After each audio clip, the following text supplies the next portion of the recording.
All right. What's up? So here we go. Talking about speed picking again today. Now, the reason I'm harping on this lately so much is just because there's just a few things that people don't talk about that I wish they would say and kind of come clean and admit to.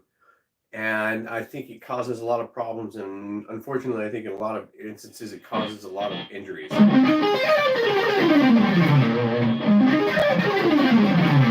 And yeah, I've seen people who like got all excited and tried to play for like 4 hours in one day, and then couldn't play for the rest of their lives. So take to heart what I'm saying.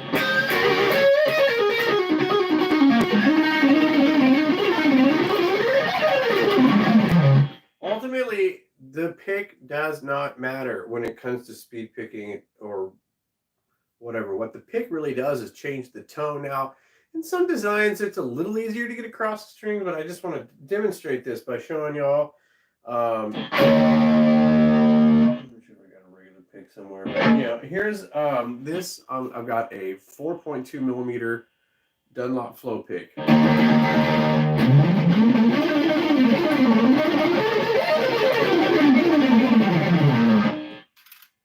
Here is a Diodario nylon.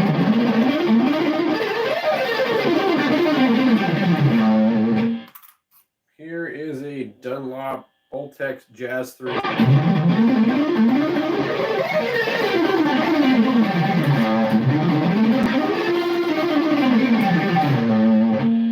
Here is a Sick Pick D55.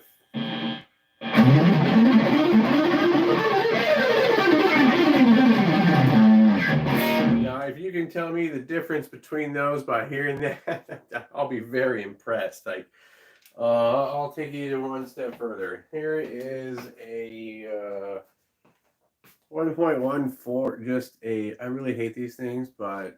It's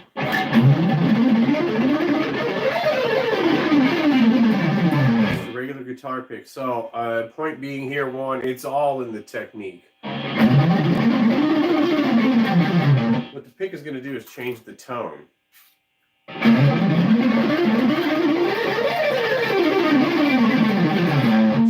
It's not going to make you play any faster. It's not going to make you play any cleaner or anything like that. So just keep that in mind. All right. So one more time, we went through what? I can go through a bunch of different picks here. So, and I love gimmicky stuff too. And here is the, what is this thing? The stealth pick. We've all seen this on Facebook.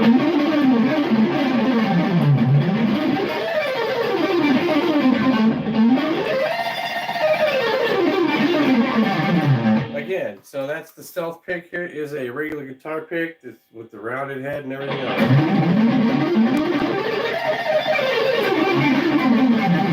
The only thing that's really going to change is just the tone. Like it's what's brighter.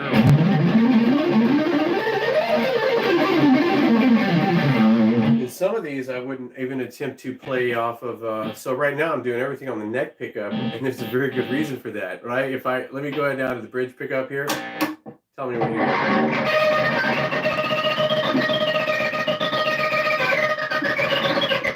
I call that pick chirping, right? So the harder the pick, the more sharper it is. Like that's where you kind of start to run into these problems. That's what's really sort of excellent about those nylon pros from Diodario. You can hear it's just going to be way less. That's kind of why I float to the extra large Jazz 3 Ultex, because even the Sick Picks will do that a little more than I want them to. So that's just kind of one of the drawbacks, and I wish people would talk about this a little bit more. So a lot of shredding, especially for the guys who are using the really hard and stiff Jazz 3s. The other one that I would suggest, actually, before I jump into that, is those black ice. These things are really quiet too. The Derlin, any Derlin, compared to this. All right, pretty crazy to think about. So that's really all the biggest differences that you need in picks. That's where the real, like, one's not gonna make you play faster than the other or anything like that. Now,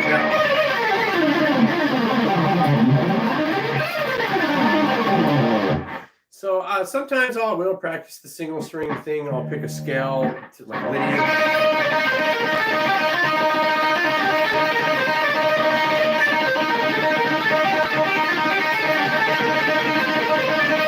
I don't do that a whole lot, but that's one way to develop it. But getting more down to it, you're going to run into a couple of different problems when it comes to speed picking. And everybody talks about the following, you know, the inside picking or the leaving and jumping the strings.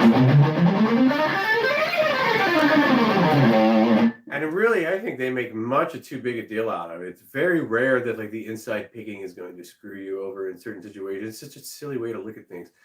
You just kind of plow right through it and don't care. That's really the trick. Is if you start, it's kind of like, and I'm gonna use this analogy a couple of times. Bear with me here. I grew up playing baseball home office. Still love baseball.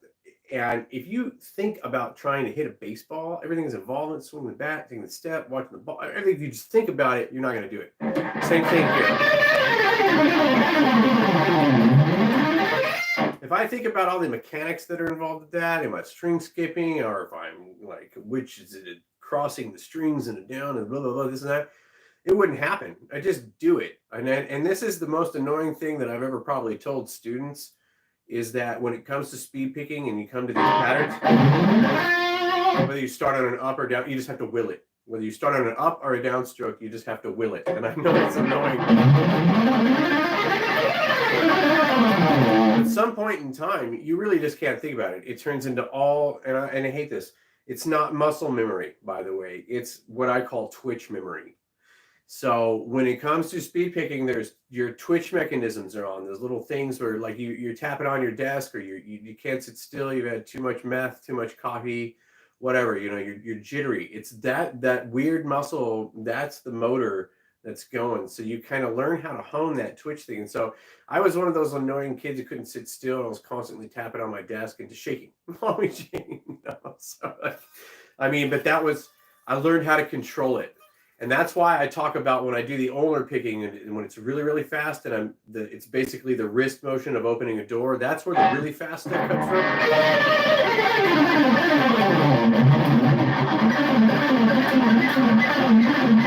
Using that picking style, the hardest thing to do is like a one note on a string. You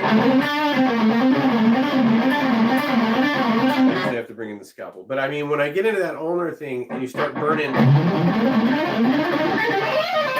16th note wise, that can only happen for me about 175, 180 on to where I crap out right at 210, depending on the pattern.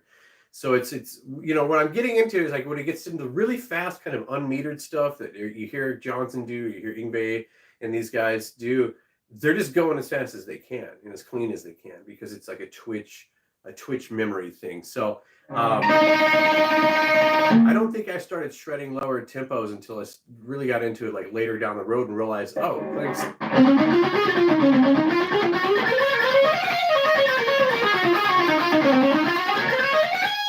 Playing in those in-between tempos is the really difficult thing for me, kind of that Baroque motor of where it's just like constantly 16 notes. And that's really the one thing I try and work on. And that comes from a couple of different places, what I call the scalpel picking, where you're kind of pulling like this, the Eric Johnson-y thing. Sometimes a little bit of the wrist. Everybody knows that motion. You know, not so much this much, but a little bit from the elbow and a little bit from the shoulder. All those things.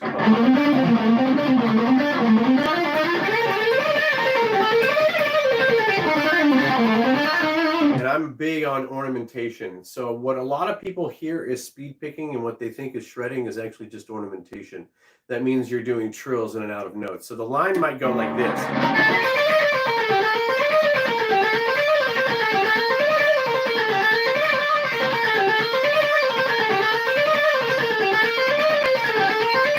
So in my mind, it's the music, the way I would write this out would look kind of like that, but I would put little trills like or a turnaround on that.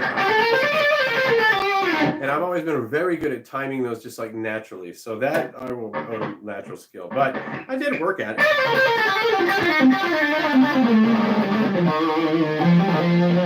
And those kind of ornamentation. So you have to be careful. A lot of times people, what they mistake as being like muted.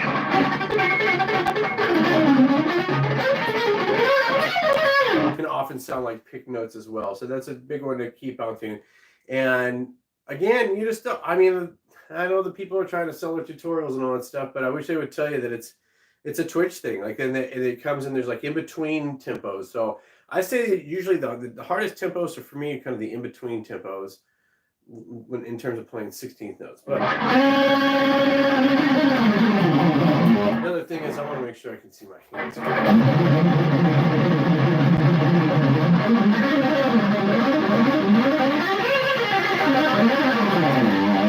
All these patterns I'm kind of making up on the spot. I've just been doing that for a long, long time. The one thing I really don't do is a lot of the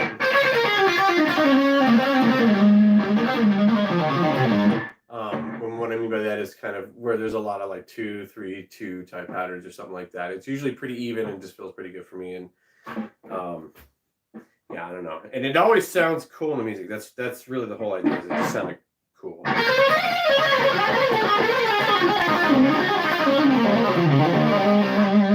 This is a good example.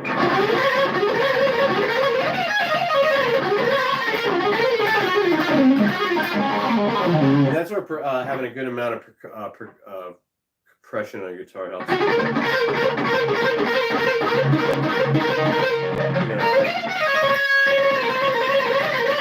Now, when it comes to muting, yeah, I'm doing the best I can to mute with my palm here and the heel of my hand. It's coming right off the bridge.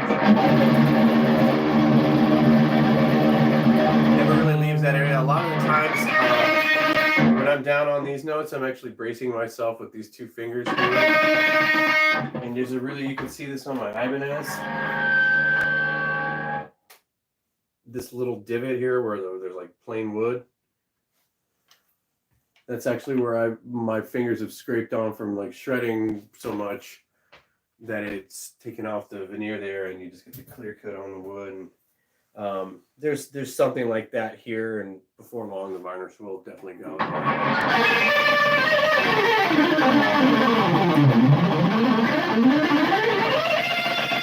So you can see that I'm actually bracing myself with these fingers here. I'm not off the guitar, and I do that so it helps me mute.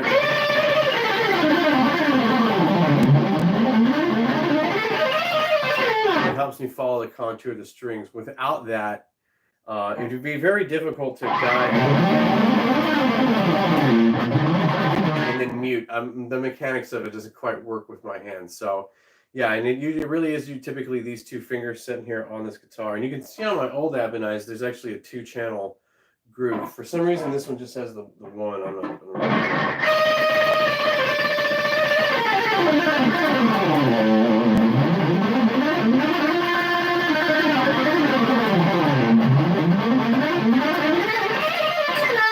So yeah, most of that, it's hard. It doesn't look like it too much, but yeah, that's mostly ulnar. It's coming from this rotational, and I'm just bringing it down, bringing it down, bringing it down ever so slightly. Yeah.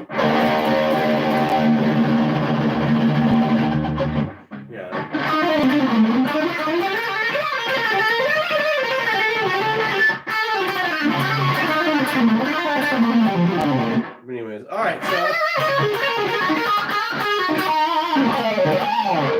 that's the secret to speed picking there. I wish what people would talk about more, that twitch muscle. Learning how to do that for an extended amount of time and then just relaxing while doing it.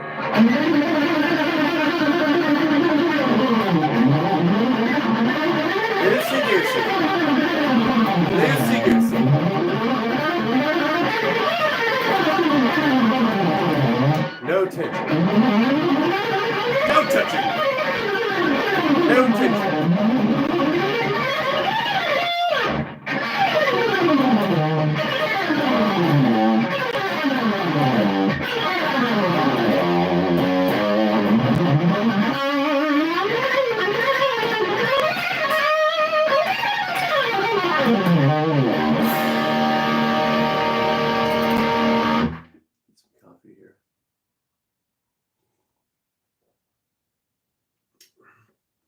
And that, cracking the code.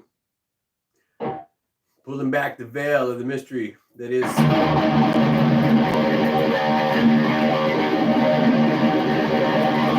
rock.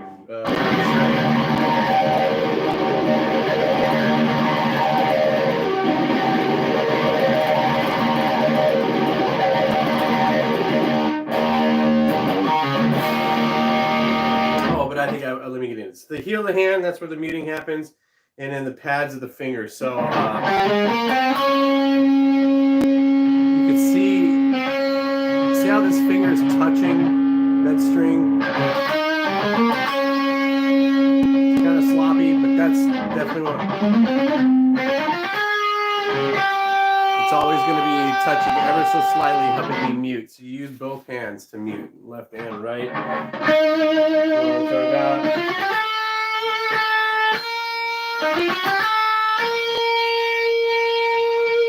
And even the finger you're fretting with, that's what it's. So I hit that note, and you can see my index finger is actually sort of slightly muting that string.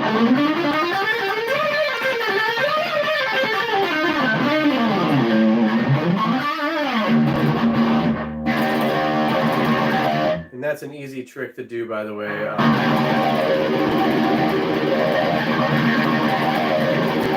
So all I'm doing is just hitting the harmonics.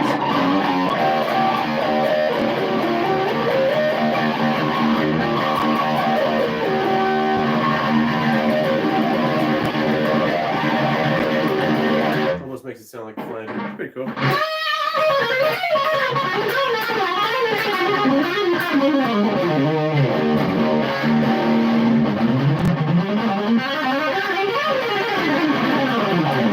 And do I start everything on a upstroke? No, or a downstroke? It just depends. And I do use economy picking, but today we're just talking about speed picking. So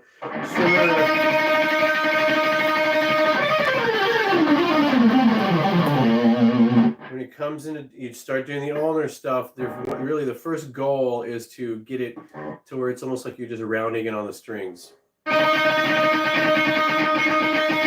If I would kind of slow down that motion, it's almost like the pick never leaves the string. And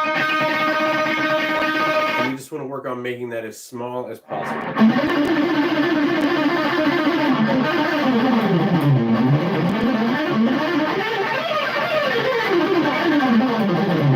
And then another thing that you have to kind of work on and keep in mind is that it's much harder to get good tone on the wound string, especially the E strings. And it almost takes a little more force than it does. So it's just one of these things. That's why I do most of my warm-ups on the E string. It makes everything else a breeze to get through.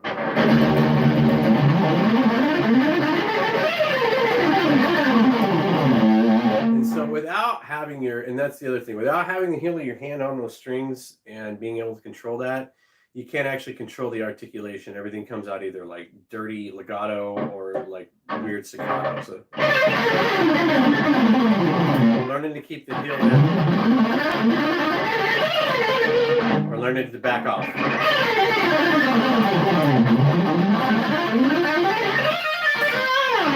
It's a really good skill to know, but you'll notice that I get more staccato always down on the wound string. And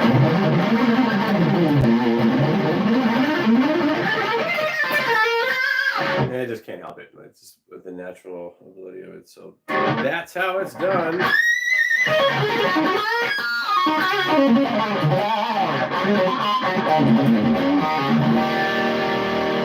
And at the end of the day, yeah, you get used to doing upstrokes and downstrokes, starting things on that, and like the actual doesn't really matter. You get unfazed by it, but you just have to practice it like that. Yeah, get used to just starting on upstrokes.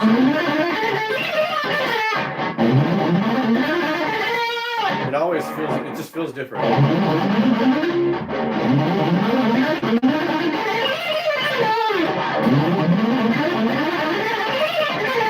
So it even sounds slightly different to me too. So.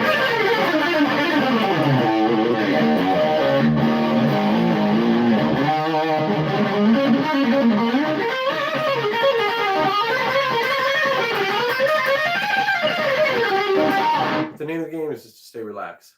Stay relaxed. Never put any tension in your playing. Try not to force things, otherwise it's gonna cut your career, your playing career short. Especially if you're older and you're just starting out. You can shred. There's no doubt about it. You can speed pick. I can teach anybody how to do it. But the thing is you have to work and warm up to it. Start at good, okay tempos. Start at 30-second chunks. Okay, you want to work to where you're like fatigued, but you don't want to be totally dead. And that way, it's not going to happen instantly either. I've been at this for a very, very long time, and so I'll be hitting my 29-year anniversary playing. No, actually, this is my 30-year anniversary is coming up in December for playing guitar. And that entire time, like I've been trying to do a lot of certain things. So there's not really going to be a lot of like instant gratification when it comes to play, but you can do it. It's just going to take time. Be safe.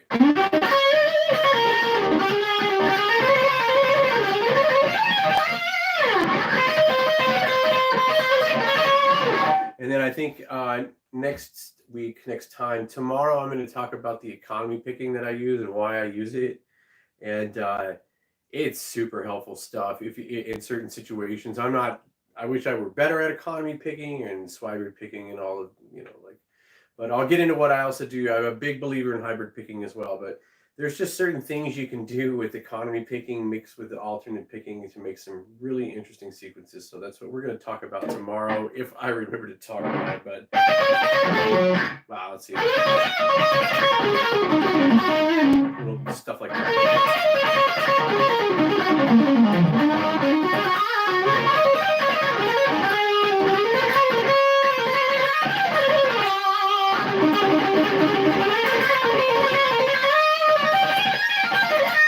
Economy pick is really helpful, by the way, when you got these like 2-1 or 1-2 patterns that go.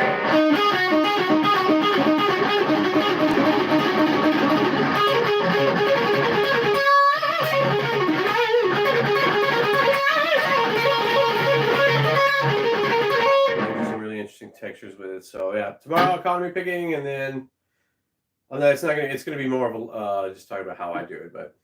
All right, I'm out of here. Everybody have a really wonderful day.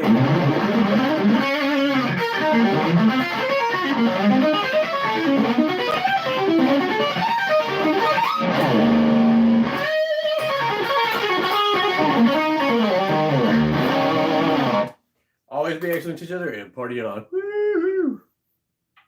I'm gonna stay on it. Excellent. Thank you, Twitch.